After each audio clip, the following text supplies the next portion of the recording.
اپنے دشمن کی لاشوں کے ساتھ یہ سلوک نہ صرف یہ کہ اسے پسند نہ آیا بلکہ اس نے نفرت کی نگاہ سے دیکھا۔ ابو سفیان کو دیکھ کر خالد نے اپنے گھوڑے کو ایڑ لگائی اور ابو سفیان کے پاس جا گھوڑا روکا۔ ابو سفیان، خالد نے غصے اور حقارت کے ملے جلے لہجے میں کہا، کیا تم اپنی بیوی اور ان عورتوں کی اس وحشیانہ حرکت کو پسند کر رہے ہو؟ ابو سفیان نے خالد کی طرف ایسی نگاہوں سے دیکھا جن میں بے بسی کی جھلک تھی اور صاف پتہ چلتا تھا کہ اسے لاشوں کے ساتھ اپنی بیوی کا یہ سلوک پسند نہیں۔ خاموش کیوں ہو ابو سفیان؟ تم ہند کو جانتے ہو خالد؟ ابو سفیان نے دبی سی زبان میں کہا، یہ عورت اس وقت پاگلوں سے بدتر ہے۔ اگر میں یا تم اسے روکنے کے لیے آگے بڑھے تو یہ خنجر سے ہمارے پیٹ بھی چاک کر دے گی۔ خالد ہند کو جانتا تھا، وہ ابو سفیان کی بے بسی کو سمجھ گیا۔ ابو سفیان نے سر جھکایا، گھوڑے کی لگام کو جھٹکا دیا اور منہ پھیر کر دوسری طرف چل پڑا۔ خالد بھی اس منظر کو برداشت نہ کر سکا۔ جب ہند حمزہ رضی اللہ عنہ کی لاش کا کلیجہ چبا کر اگل چکی تو اس نے پیچھے دیکھا۔ اس کے پیچھے جبیر بن مطعم کا غلام وحشی بن حرب کھڑا تھا۔ اس کے ہاتھ میں افریقہ کی بنی ہوئی وہی برچی تھی جس سے اس نے حمزہ رضی اللہ عنہ کو شہید کیا تھا۔ یہاں کیا کر رہے ہو بن حرب؟ ہند نے تحکمانہ لہجے میں اس سے کہا۔ جاؤ اور مسلمانوں کی لاشوں کے ٹکڑے کر دو۔ وحشی بن حرب بولتا بہت کم تھا۔ اس کی کوشش یہی ہوتی تھی کہ زیادہ سے زیادہ بات اشاروں میں کر لی جائے۔ اس نے ہند کا حکم ماننے کی بجائے اپنا ہاتھ ہند کے آگے پھیلا دیا اور اس کی نظریں ہند کے گلے میں لٹکتے ہوئے سونے کے ہار پر جم گئیں۔ ہند کو اپنا وعدہ یاد آ گیا۔ اس نے وحشی سے کہا تھا کہ تم میرے باپ، چچا اور بیٹے کے قاتل کو قتل کر دو تو میں نے جتنے زیورات پہن رکھے ہیں وہ تمہارے ہوں گے، اور وحشی اپنا انعام لینے آیا تھا۔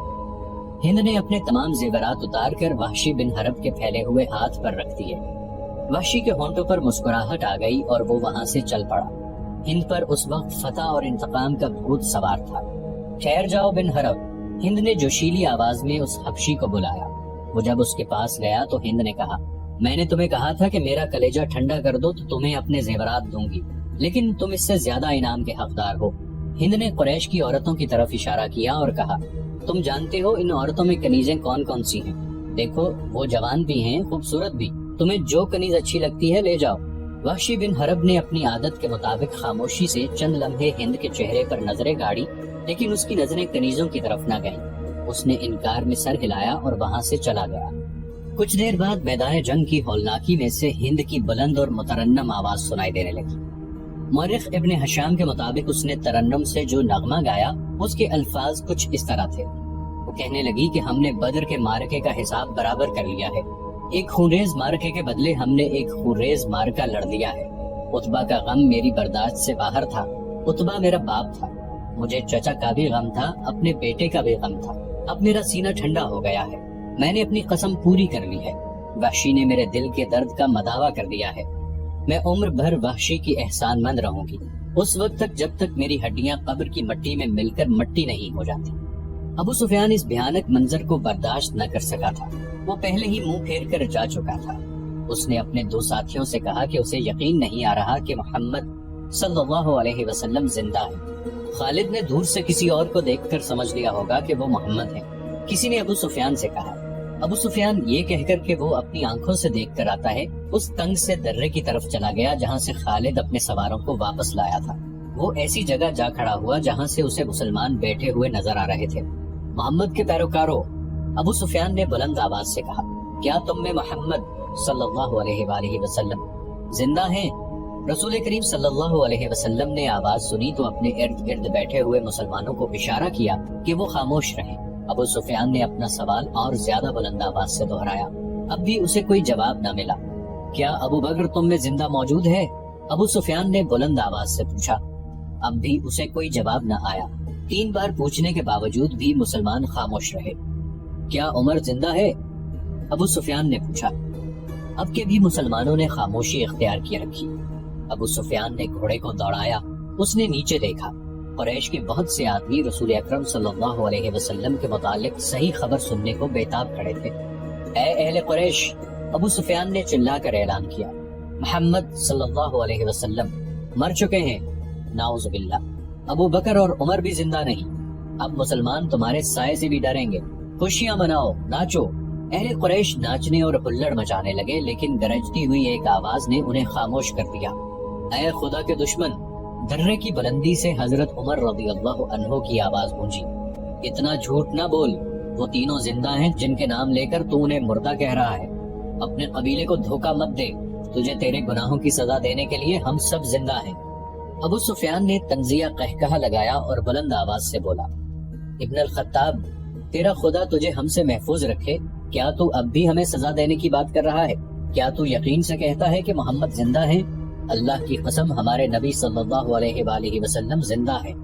حضرت عمر رضی اللہ عنہ ابن الخطاب کی آواز جواب میں گرجی، اللہ کے رسول صلی اللہ علیہ وآلہ وسلم تمہارا ایک ایک لفظ سن رہے ہیں۔ عربوں میں رواج تھا کہ ایک معرکہ ختم ہونے کے بعد دونوں فریقوں کے سردار یا سالار ایک دوسرے پر تانوں اور پھپتیوں کے تیر برسایا کرتے تھے۔ ابو سفیان اسی دستور کے مطابق دور کھڑا حضرت عمر رضی اللہ عنہ سے ہم کلام تھا۔ تم حبل اور عزا کی عظمت کو نہیں جانتے؟ ابو سفیان نے کہا۔ حضرت عمر رضی اللہ عنہ نے رسول اکرم صلی اللہ علیہ وسلم کی طرف دیکھا۔ آپ صلی اللہ علیہ وسلم اونچا بول نہیں سکتے تھے۔ آپ صلی اللہ علیہ وسلم نے حضرت عمر رضی اللہ عنہ کو بتایا کہ وہ ابو سفیان کو کیا جواب دیں۔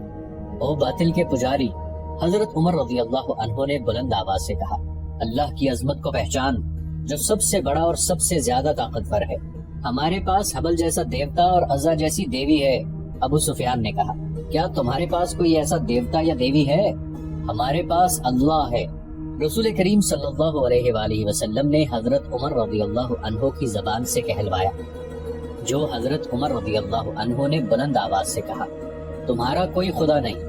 جنگ کا فیصلہ ہو چکا تھا۔ ابو سفیان نے کہا، تم نے بدر میں فتح پائی تھی، ہم نے اس پہاڑی کے دامن میں تم سے انتقام لے لیا۔ اگلے سال ہم تمہیں بدر کے میدان میں ہی مقابلے کے لیے للکاریں گے انشاءاللہ۔ حضرت عمر رضی اللہ عنہ نے رسول اللہ صلی اللہ علیہ وسلم کے الفاظ بلند آواز سے دہرائے، اب تمہارے ساتھ ہماری ملاقات بدر کے میدان میں ہی ہوگی۔ ابو سفیان نے گھوڑا موڑا، گھوڑا 2 قدم ہی چلا ہوگا کہ اس نے گھوڑے کو روک دیا۔ اے عمر، ابو بکر اور محمد، ابو سفیان نے اب کی ذرا ٹھہری ہوئی آواز میں کہا، تم جب میدان سے اپنی لاشیں اٹھاؤ گے تو تمہیں کچھ ایسی لاشیں بھی ملیں گی جن کے اعضاء کٹے ہوئے ہوں گے اور انہیں چیرا پھاڑا گیا ہوگا۔ خدا کی قسم، میں نے کسی کو ایسا کرنے کا حکم نہیں دیا تھا، اور میں نے تمہاری لاشوں کے ساتھ یہ سلوک بالکل بھی پسند نہیں کیا۔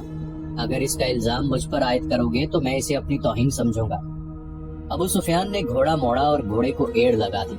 چلتے چلتے خالد کے گھوڑے نے اپنے آپ ہی رخ بدل لیا۔ خالد کو گھوڑے کو نہ روکا، وہ سمجھ گیا کہ گھوڑے نے پانی کی مشک پا لی ہے۔ کچھ دور جا کر گھوڑا نیچے اترنے لگا۔ خالد کو یہ مقام یاد آ گیا۔ جنگ احد کے بعد واپسی پر قریش نے کچھ دیر یہاں قیام کیا تھا۔ نیچے پانی کا خاصا ذخیرہ موجود تھا۔ گھوڑا بڑا تیزی سے گھاٹی اتر گیا اور پانی پر جا رکا۔ خالد گھوڑے سے کود کر نیچے اترا اور 2 زانو ہو کر چلو بھر بھر کر اپنے چہرے پر پانی پھینکنے لگا۔ ذرا سستانے کے لیے بھربری سی ایک چٹان کے ساتھ بیٹھ گیا۔ اسے وہ وقت یاد آیا جب احد کے معرکے کے بعد اہل قریش واپس آئے تھے۔ انہوں نے مدینہ سے کچھ دور آ کر قیام کیا تھا۔ اس قیام کے دوران قریش کے سردار اس بحث میں الجھ گئے تھے کہ واپس مکہ پہنچا جائے یا مسلمانوں پر ایک اور حملہ کیا جائے۔ صفوان بن امیہ نے کہا تھا، ہم شکست کھا کر نہیں آئے۔ اگر تم یہ سمجھتے ہو کہ مسلمانوں کی حالت بہت بری ہے تو اپنی حالت دیکھو، ہماری حالت بھی اچھی نہیں ہے۔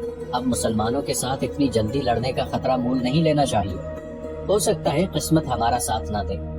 جب یہ بحث جاری تھی تو قریش کے کچھ آدمی 2 مسافروں کو پکڑ کر سرداروں کے سامنے لے آئے۔ انہیں بتایا گیا کہ یہ دونوں آدمی جو اپنے آپ کو مسافر کہتے ہیں، ہمارے خیموں کے ارد گرد گھوم کر رہے تھے اور ہمارے 4-5 آدمیوں سے انہوں نے پوچھا کہ تم لوگ کہاں جا رہے ہو۔ ان دونوں نے ابو سفیان اور دوسرے سرداروں کے سامنے بھی یہی بیان دیے کہ وہ مسافر ہیں اور کسی جگہ کا نام لے کر کہا کہ وہ ادھر جا رہے ہیں۔ ابو سفیان کے حکم سے ان کے پھٹے پرانے کپڑے جو انہوں نے پہن رکھے تھے اتروائے گئے تو اندر سے خنجر اور تلواریں برآمد ہوئیں۔ ان سے پوچھا گیا کہ تم نے یہ ہتھیار چھپا کر کیوں رکھے تھے؟ خالد کی نظر بہت تیز تھی، اسے شک ہوا کہ یہ مسلمانوں کے جاسوس ہیں۔ ان دونوں کو قریش کی فوج کے سامنے کھڑا کر دیا گیا اور پوچھا گیا کہ انہیں کوئی پہچانتا ہے؟ 2-3 آوازیں آئیں کہ ہم انہیں پہچانتے ہیں، یہ یثرب کے رہنے والے ہیں۔ اس ایک کو میں اچھی طرح جانتا ہوں، قریش کے آدمی نے اٹھ کر کہا، اسے میں نے اپنے خلاف لڑتے ہوئے دیکھا تھا، تم اپنی زبان سے کہہ دو کہ تم محمد کے جاسوس ہو۔ ابو سفیان نے ان دونوں سے کہا، اور جاؤ میں تمہاری جان بخشی کرتا ہوں۔ دونوں میں سے ایک نے اعتراف کر لیا، جاؤ۔ ابو سفیان نے کہا، ہم نے تمہیں معاف کیا، دونوں جو واقعی مسلمانوں کے بھیجے ہوئے جاسوس تھے اور قریش کے عزائم معلوم کرنے آئے تھے، ہنسی خوشی اپنے اونٹوں کی طرف چل پڑے۔ ابو سفیان کے اشارے پر کئی ایک تیر اندازوں نے کمانوں میں تیر ڈالے اور پیچھے سے ان دونوں مسلمانوں پر چلا دیے۔ دونوں کئی تیر اپنے جسم میں لے کر گرے، پھر اٹھ نہ سکے۔ کیا تم اس کا مطلب سمجھتے ہو؟ ابو سفیان نے اپنے قریب کھڑے سرداروں سے کہا۔ جاسوس بھیجنے کا مطلب یہ ہے کہ مسلمان ہارے نہیں، وہ ابھی یا کچھ عرصے کے بعد ہم پر حملہ کرنے کا ارادہ رکھتے ہیں۔ فوراً مکہ کو کوچ کرو اور اگلی جنگ کی تیاری کرو۔ اگلے روز رسول اکرم صلی اللہ علیہ وآلہ وسلم کو کسی نے آ کر بتایا کہ اہل قریش نے جہاں پڑاؤ کیا تھا وہاں اپنے دونوں جاسوسوں کی لاشیں پڑی ہوئی ہیں اور اہل قریش مکہ کو روانہ ہو گئے ہیں۔ خالد نے یہ پہلی جنگ لڑی، لیکن وہ سمجھتا تھا کہ وہ مسلمانوں کو شکست نہیں دے سکا ہے۔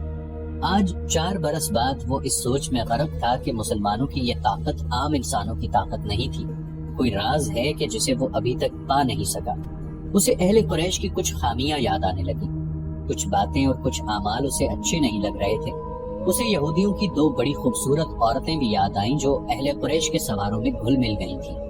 وہ جانتا تھا کہ یہودی اپنی نسوانی حسن کے جادو سے اہل قریش پر چھا جانے کی اور انہیں مسلمانوں کے خلاف استعمال کرنے کی کوشش کر رہے ہیں۔ یہ طریقہ اسے پسند نہ تھا، لیکن ان میں سے ایک عورت ایک روز خالد سے ملی تو خالد نے محسوس کیا کہ یہ عورت جو کچھ کہہ رہی ہے اس میں عقل و دانش ہے۔ اس عورت کے حسن و جوانی کا اپنا ایک اثر تھا، لیکن طلسم جو اس کی زبان میں تھا اس کا اثر خالد نے بھی محسوس کیا۔ کچھ دیر تک یہ عورت خالد کے خیالوں پر چھائی رہی۔ اس کا گھوڑا ہنہنایا تو خالد جیسے خواب سے بیدار ہو گیا۔ وہ تیزی سے اٹھا، گھوڑے پر سوار ہوا اور پھر مدینہ کے راستے پر ہو لیا۔ ولید کا بیٹا خالد شہزادہ تھا، عیش و عشرت کا بھی دل دادا تھا، لیکن فن حرب و ضرب کا جنون ایسا تھا کہ عیش و عشرت کو اس جنون پر حاوی ہونے نہیں دیتا تھا۔ مدینہ کی طرف جاتے ہوئے اسے وہ حسین و جمیل یہودن یاد آئی جس کا نام یوحاوا تھا۔ اس نے اس یہودن کو ذہن سے نکال دیا، لیکن یوحاوا رنگ برنگی تتلی بن کر اس کے ذہن میں اڑتی رہی۔ خالد اسے ذہن سے نکال نہ سکا۔ خالد کے ذہن میں اڑتی ہوئی اس تتلی کے رنگ پھیکے پڑنے لگے، پھر تمام رنگ مل کر سرخ ہو گئے، خون جیسے سرخ۔ یہ ایک بھیانک یاد تھی۔ خالد نے اسے ذہن سے اگل دینے کی بہت کوشش کی تھی، لیکن تتلی جو زہریلی بھیڑ بن گئی تھی اس کے ذہن سے نہ نکلی۔ یہ معرکہ احد کے 3-4 ماہ بعد کا واقعہ تھا۔ یہ ایک سازش تھی جس میں وہ شریک نہ تھا، لیکن وہ قبیلہ قریش کا ایک بڑا ہی اہم فرد تھا۔ مسلمانوں کے خلاف کسی سازش میں شریک نہ ہونے کے باوجود وہ دعویٰ نہیں کر سکتا تھا کہ وہ اس میں شریک نہ تھا۔ معرکہ احد میں زخمی ہونے والے بعض اہل قریش کے زخم ابھی ٹھیک نہیں ہوئے تھے کہ ایک روز خالد کو خبر ملی کہ مدینہ سے 6 مسلمان تبلیغ اسلام کے لیے رجی کی طرف جا رہے تھے، کہ عفان سے تھوڑی دور ایک غیر مسلم قبیلے نے انہیں روک لیا اور ان میں سے 2 کو مکہ لایا گیا ہے اور انہیں نیلام کیا جا رہا ہے۔ خالد دوڑتا ہوا وہاں گیا۔ وہ 2 مسلمان خبیب رضی اللہ عنہ بن عدی اور زید رضی اللہ عنہ بن دثنہ تھے۔ خالد دونوں کو جانتا پہچانتا تھا، وہ اسی کے قبیلے کے افراد ہوا کرتے تھے۔ انہوں نے اسلام قبول کر لیا تھا۔ ان میں حب رسول صلی اللہ علیہ وآلہ وسلم کا یہ عالم تھا کہ رسول خدا صلی اللہ علیہ وآلہ وسلم پر جان قربان کرنے کو تیار رہتے تھے۔ رسول خدا صلی اللہ علیہ وآلہ وسلم انہیں بہت عزیز رکھتے تھے۔ خالد نے دیکھا کہ انہیں ایک چبوترے پر کھڑا کر دیا گیا تھا اور ارد گرد اہل قریش کا ہجوم تھا۔ ایک غیر مسلم قبیلے کے 4 افراد ان کے پاس کھڑے تھے، دونوں کے ہاتھ رسیوں سے بندھے ہوئے تھے۔ یہ دونوں مسلمان ہیں۔ ایک آدمی چبوترے پر کھڑا اعلان کر رہا تھا، یہ دونوں احد میں تمہارے خلاف لڑے تھے، ان کے ہاتھوں تمہارے عزیز اور خون کے رشتہ دار مارے گئے تھے۔ ہے کوئی جو انتقام کی آگ بجھانا چاہتا ہے؟ انہیں خریدو، انہیں اپنے ہاتھوں قتل کرو اور خون کے بدلے خون بہاؤ۔ یہ آدمی سب سے اونچی بولی دینے والے کو ملیں گے۔ بولو 2 گھوڑے، ایک آواز آئی۔ بولو، بڑھ کر بولو، 2 گھوڑے 1 اونٹ، ایک اور آواز آئی۔ گھوڑوں اونٹوں کو چھوڑو، سونے میں بولی دو، سونا لاؤ، دشمن کے خون سے انتقام کی پیاس بجھاؤ۔ وہ لوگ جن کے قریبی رشتہ دار احد کی لڑائی میں مارے گئے تھے بڑھ چڑھ کر بولی دے رہے تھے۔ خبیب رضی اللہ عنہ اور زید رضی اللہ عنہ چپ چاپ کھڑے تھے۔ ان کے چہروں پر خوف نہ تھا، گھبراہٹ نہیں تھی، ہلکی سی بے چینی بھی نہیں تھی۔ خالد ہجوم کو چیرتا ہوا آگے چلا گیا۔ اور قریش کے سردار کے جنگجو بیٹے، خبیب رضی اللہ عنہ نے خالد کو دیکھ کر بڑی بلند آواز سے کہا، تیرا قبیلہ ہم دونوں کا خون بہا کر اس مقدس آواز کو خاموش نہیں کر سکتا جو غار حرا سے اٹھی ہے۔ لا اپنے قبیلے کا کوئی نامور لڑاکا اور میرے ہاتھ کھلوا دے، پھر دیکھ کون کس کے خون سے پیاس بجھاتا ہے۔ میدان جنگ میں پیٹھ دکھانے والوں، زید نے گرجدار آواز میں کہا، تم نے شکست کا انتقام ہمارے بھائیوں کی لاشوں سے لیا۔ تمہاری عورتوں نے احد کے میدان میں ہماری لاشوں کے کان اور ناکیں کاٹ کر ان کے ہار اپنے گلوں میں لٹکائے ہیں۔ آج 4 برس بعد مدینہ کی طرف جاتے ہوئے خالد کو خبیب رضی اللہ عنہ اور زید رضی اللہ عنہ کی للکار اور تانے صاف سنائی دے رہے تھے۔ وہ زید کے تانے کو برداشت نہیں کر سکا تھا۔ آج 4 برس بعد اسے یہ تانا یاد آیا تو اس کے جسم نے بھی جھرجھری لی۔ اسے احد کے میدان کا وہ منظر یاد آیا جب ابو سفیان کی بیوی ہند نے حمزہ رضی اللہ عنہ کی لاش کا کلیجہ نکال کر اپنے منہ میں ڈال لیا اور چبا کر اگل دیا تھا۔ اسی عورت نے اپنے ساتھ کی عورتوں سے کہا تھا کہ وہ مسلمانوں کی لاشوں کے کان اور ناکیں کاٹ کر لائیں۔ ان عورتوں نے اس کے آگے کانوں اور ناکوں کا ڈھیر لگا دیا تھا۔ ہند نے ان کانوں اور ناکوں کا ہار بنایا اور اپنے گلے میں ڈال لیا تھا اور وہ پاگلوں کی طرح میدان میں ایک گیت گاتی اور ناچتی پھر رہی تھی۔ اس منظر کو اس کے خامند ابو سفیان نے پسند نہیں کیا تھا۔ خالد نے تو نفرت سے منہ پھیر لیا تھا۔ 3-4 ماہ بعد 2 مسلمان جن کے ہاتھ رسیوں سے بندھے ہوئے تھے اسے تانے دے رہے تھے۔ وہ اچھے طریقے سے انتقام لینے والا آدمی نہیں تھا۔ وہ یہاں سے کھسک آیا اور اہل قریش کے ہجوم میں گم ہو گیا۔ اسے اس قبیلے کا ایک آدمی مل گیا جو ان 2 مسلمانوں کو پکڑ لایا تھا۔ کسی بھی تاریخ میں اس قبیلے کا نام نہیں ہے۔ مورخوں نے بھی شام کے حوالے سے ایک جنگجو قبیلہ لکھا ہے جو قریش کا اتحادی تھا۔ خالد نے اس جنگجو قبیلے کے اس آدمی سے پوچھا کہ ان 2 مسلمانوں کو کس طرح پکڑا گیا۔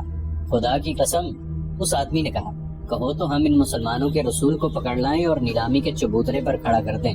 تم جو کام نہیں کر سکتے اس کی قسم نہ کھاؤ۔ خالد نے کہا، مجھے یہ بتاؤ کہ ان 2 کو کہاں سے پکڑا گیا ہے؟ یہ 6 تھے، اس شخص نے جواب دیا۔ ہم نے احد میں مارے جانے والوں کا انتقام لیا ہے، آئندہ بھی ایسے ہی انتقام لیتے رہیں گے۔ ہمارے قبیلے کے کچھ آدمی مدینہ میں محمد کے پاس گئے اور کہا کہ وہ اسلام قبول کرنے آئے ہیں۔ انہوں نے یہ بھی کہا کہ ان کا پورا قبیلہ اسلام قبول کرنے کا ارادہ کر چکا ہے، لیکن پورا قبیلہ مدینہ نہیں آ سکتا۔ ہمارے ان آدمیوں نے محمد سے کہا کہ ان کے ساتھ چند ایک مسلمانوں کو ان کے قبیلے میں بھیجا جائے جو پورے قبیلے کو مسلمان کرے اور پھر قبیلے کو مذہبی تعلیم دینے کے لیے کچھ عرصہ وہیں رہے۔ ہمارے آدمی جب واپس آئے تو ان کے ساتھ 6 مسلمان تھے۔ ادھر ہمارے سردار شارجہ بن مغیث نے 100 آدمیوں کو رجی کے مقام پر بھیج دیا۔ جب یہ 6 مسلمان رجی پہنچے تو ہمارے 100 آدمیوں نے انہیں گھیر لیا۔ تم سن کر حیران ہوگے کہ یہ 6 مسلمان تلواریں نکال کر 100 آدمیوں سے مقابلے پر آ گئے۔ ہم نے 3 کو مار ڈالا اور 3 کو پکڑ لیا، ان کے ہاتھ رسیوں سے باندھ دیے۔ شارجہ بن مغیث نے حکم دیا تھا کہ مدینہ سے کچھ مسلمان تمہارے دھوکے میں آ کر تمہارے ساتھ آ گئے تو ان میں سے 2-3 کو مکہ لے جانا اور انتقام لینے والوں کے ہاتھوں فروخت کر دینا۔ ہم 3 کو ادھر لا رہے تھے، راستے میں ان میں سے ایک نے رسیوں میں سے ہاتھ نکال لیے، مگر وہ بھاگا نہیں۔ وہ اتنا پھرتیلا تھا کہ اس نے ہمارے ایک آدمی کی نیام سے تلوار نکال لی، کیونکہ اسے ہم نے نہتہ کر رکھا تھا۔ اس نے بڑی تیزی سے ہمارے 2 آدمیوں کو مار ڈالا۔ اکیلا آدمی اتنے سارے آدمیوں کا مقابلہ کب تک کرتا؟ وہ مارا گیا اور ہم نے اس کے جسم کا قیمہ کر دیا۔ یہ 2 رہ گئے، ہم نے ان کے ہاتھ اور زیادہ مضبوطی سے باندھ دیے اور یہاں لے آئے۔ اور تم خوش ہو؟ خالد نے اسے تنزیہ کہا۔ محمد صلی اللہ علیہ وآلہ وسلم کیا کہیں گے؟ اہل قریش اور ان کے دوست قبیلے اتنے بزدل ہو گئے ہیں کہ اب دھوکہ دینے اور 6 آدمیوں کو 100 سے مروانے پر اتر آئے ہیں۔ کیا تم نے مجھے یہ بات سناتے شرم محسوس نہیں کی؟ کیا ان 100 آدمیوں نے اپنی ماں کو شرمسار نہیں کیا جن کا انہوں نے دودھ پیا ہے؟ تم نے میدان جنگ میں مسلمانوں کا کیا بگاڑ لیا تھا ولید کے بیٹے؟ اس آدمی نے کہا، کیا تم محمد کی طاقت کا مقابلہ کر سکتے ہو؟ بدر میں 1000 قریش 313 مسلمانوں سے مار کھائے تھے۔ احد کی لڑائی میں محمد کے پیروکار کتنی تعداد میں تھے؟ 700 سے کم ہوں گے، زیادہ نہیں۔ قریش کتنے تھے؟ ہزاروں۔ سن خالد بن ولید، محمد کے ہاتھ میں جادو ہے، جہاں جادو چلتا ہے وہاں تلوار نہیں چل سکتی۔ پھر تمہاری تلوار کس طرح چل گئی؟ خالد نے پوچھا۔ اگر محمد کے ہاتھ میں جادو ہے تو وہ تمہارے سردار شارجہ بن مغیث کے دھوکے میں کس طرح آ گیا؟ اس کے 4 آدمیوں کو کس طرح مار ڈالا؟ ان 2 کو محمد کا جادو آزاد کیوں نہیں کرا دیتا؟ تم جس چیز کا مقابلہ کرنے کی جرت نہیں رکھتے اسے جادو کہہ دیتے ہو۔ ہم نے جادو کو جادو سے کاٹا ہے۔ شارجہ بن مغیث کے قبیلے کے آدمی نے کہا، ہمارے پاس یہودی جادوگر آئے تھے، ان کے ساتھ 3 جادوگرنیاں بھی تھیں، ان میں سے ایک کا نام یوحاوا ہے۔ ہم نے اپنی آنکھوں سے دیکھا ہے ایک گھنی جھاڑی میں سے ایک برچھی زمین سے سرکتی ہوئی باہر آئی۔ یہ برچھی جھاڑی میں واپس چلی گئی اور سانپ بن کر واپس آئی۔ یہ سانپ واپس جھاڑی میں چلا گیا۔ مدینہ کی طرف جاتے ہوئے اسے یہ واقعہ یاد آ رہا تھا۔ وہ اسے یاد نہیں کرنا چاہتا تھا، لیکن زہریلی بھیڑوں کی طرح یہ یاد اس کے اوپر بھن بھناتی رہی۔